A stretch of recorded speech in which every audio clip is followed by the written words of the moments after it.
Hey, what's up YouTube? New video, or should I say new package, so there's a point in a new video. Another one of my estate sale grab bags that I purchased. I really like getting these because it feels like I'm, getting treasure because I don't know what I'm getting in here. Yes, they give you a list of like some things that you're guaranteed, like you're guaranteed gold, and they'll give you a vial of maybe $2 worth of flake gold, or you're guaranteed silver, and they'll give you some of these little guys. These are all 1 gram bars. I think I'm up to 6 of them that I've gotten from different estate sale, grab bags. But mostly what I'm looking for in here is the old currency or coins that the U.S. produced, because you never know. Sometimes you might find some really cool things. Sometimes you might just find, a generic 1950s wheat penny that's got a total value of exactly like 15, 20 cents. So this is the only package I got today. I will be posting more videos throughout the week because I'm expecting 4 more packages by the end of the week. Some of them are more little estate grab bags like these. Some of them, I think I have a package coming in on Thursday that is it's either 1 roll of unsearched wheat pennies, or it's my order of 4 that I won in a bid. I think I paid $4.85 a roll, and then like $5 in shipping, and I got 4 of them. So I was really, really excited about that. I think all 4 of the enders on those were like enders on both sides were Indian heads, if I believe so. So I'm pretty sure I've already made my monies off of it, but then I have the opportunity to, showcase it on my new channel, and maybe I find something cool. So, I did the first things first. I scratched out everything that's important. Y'all know my name. That's cool. You know the city I live in. But let's start this one off. The first thing out of the bag is a wheat cent. 1949D. It's nothing, overly special. What I found in a lot of these estate sale grab bags is they tend to put anything that has somewhat slightly more value than just your standard run-of-the-mill wheat penny or coin in general. They tend to put it in these little cardboard containers. It's kind of nice. I can see why they put this one in it. If y'all can see, it still has some of its original like shine to it, and so it makes it a little bit more valuable than just a standard wheat penny that's just got a copper tone. So I'm happy with that.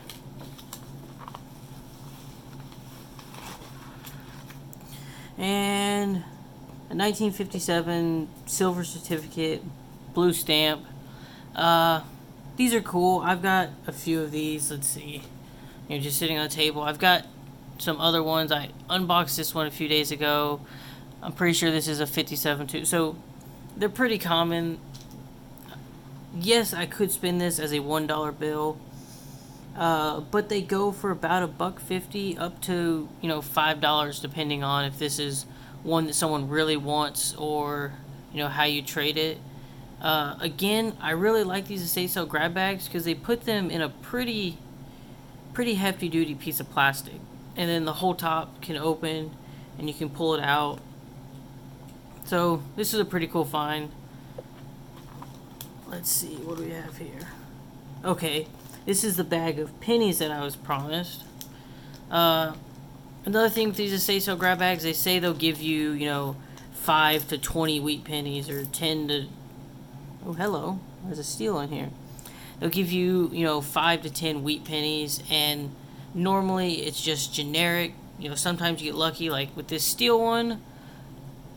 It's not in bad condition, actually. It's not, anything overly special. They made a ton of these.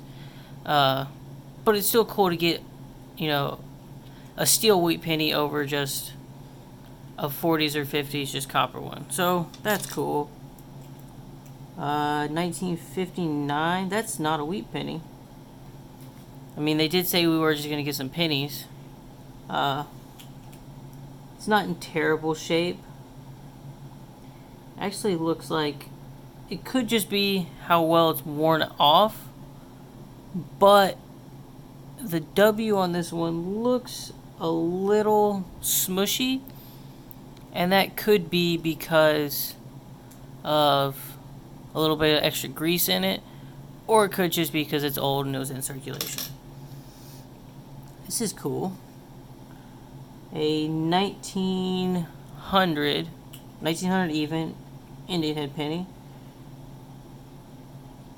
Fairly worn out, nothing overly special, but it's still an Indian head penny. This is a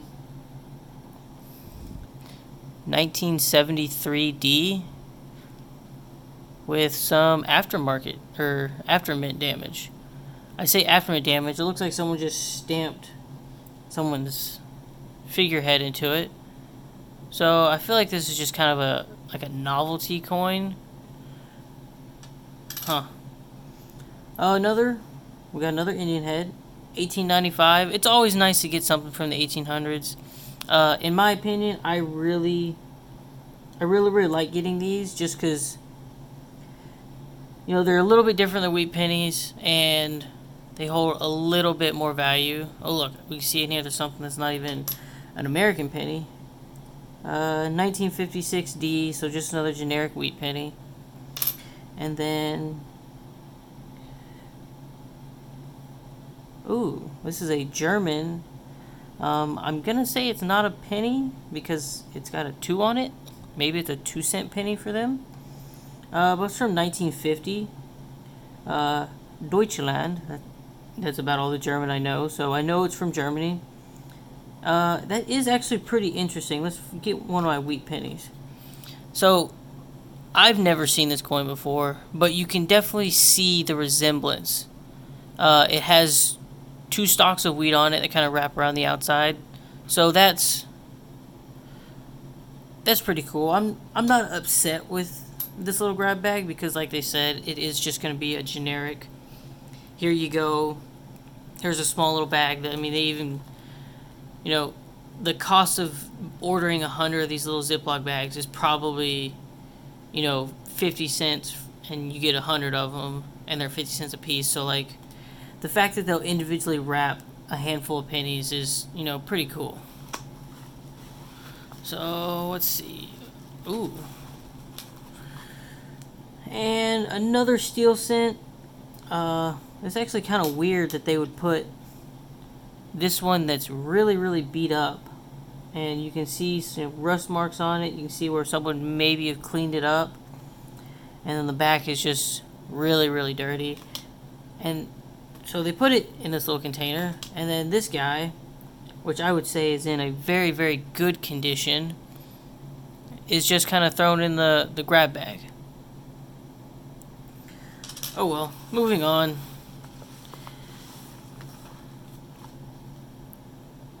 And is it a good year? Probably not, considering the case is busted. United States proof set, 1977. Oh, it's busted on both sides. That kind of stinks. Let me look in the package and see if it broke on transit.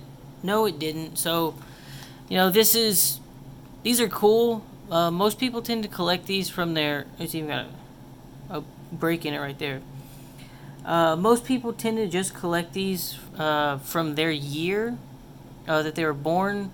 Some people like to, you know, get each individual set because they're very inexpensive. You know, this is probably, you know, $5 to $8 in resale, and I'd say closer to the $5 end just because it's, you know, it's busted.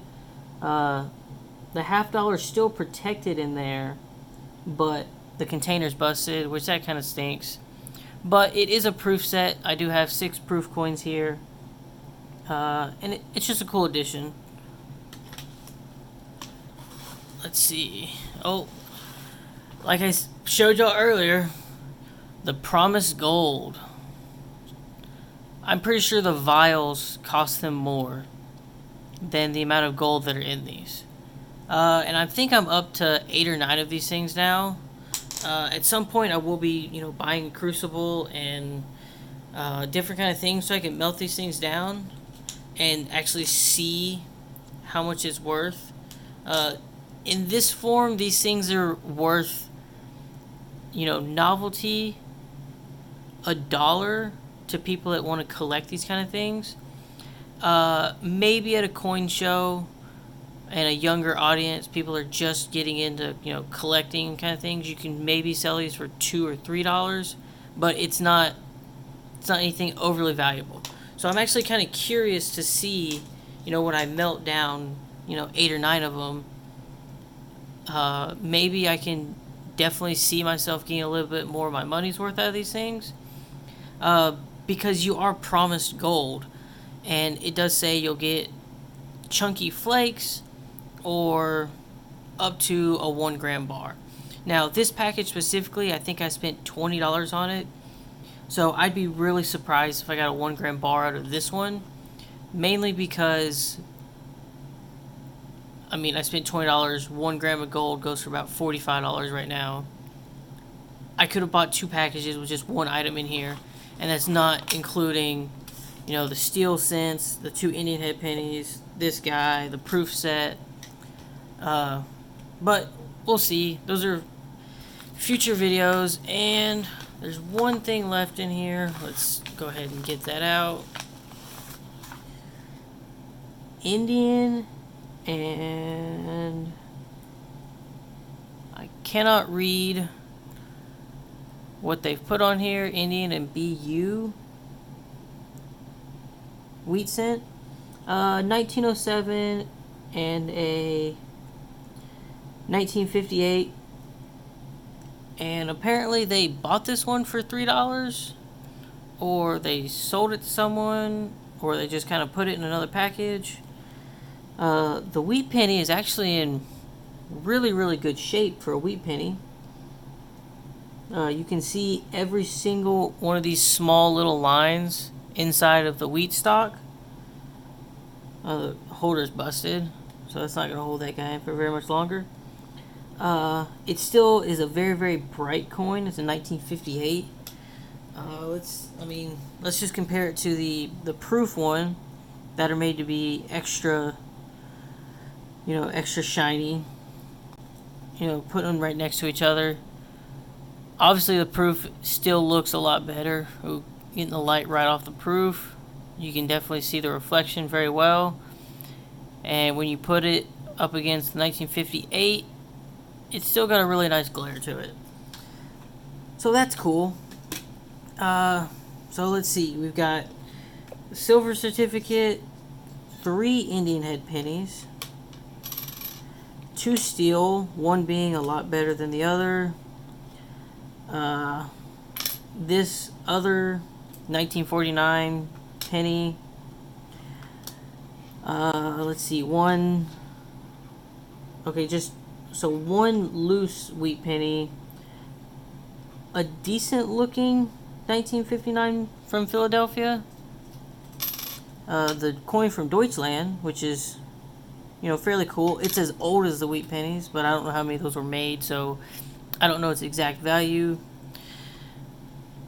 The little gold flask and a proof set.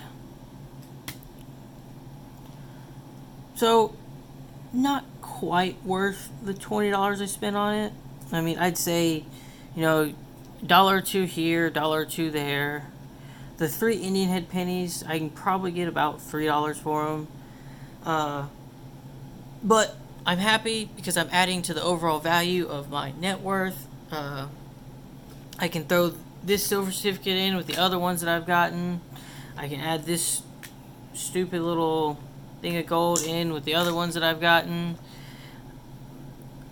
First proof set, but I'll probably have more to come considering I buy several of these things. No silver in this one, so I don't get to add anything to my little 1 gram bars, because that's what I've tend to have been getting out of these when they say you are guaranteed silver. and nothing that I can add to my junk silver pile. So it might be worth $20. To me, it's definitely worth $20 because it's like, you know, digging for buried treasure. You don't know what you're gonna get. So if you're interested in these, they're all over eBay. I think the lowest little estate lot coin thing that I've seen is $9, and the most expensive has gone into the hundreds of dollars. So it's definitely something that you can kind of test your waters in. You're not going to lose a crap ton of money. You're not going to, make, you're not going to buy a $40 grab bag and make $300 off of it. But hopefully you find this kind of stuff interesting. If you do like this video because it messes with the YouTube algorithm, subscribe and hit the little bell notification because it tells you when I release a new video, which I don't really have a schedule yet because I don't know how often I'm going to buy these grab bags. I don't really have a schedule for them. I don't have a schedule of when I buy silver or gold. I buy it when I have the leftover money from the week or the month. And, that's about it. Hopefully y'all enjoyed, and I'll see y'all next time.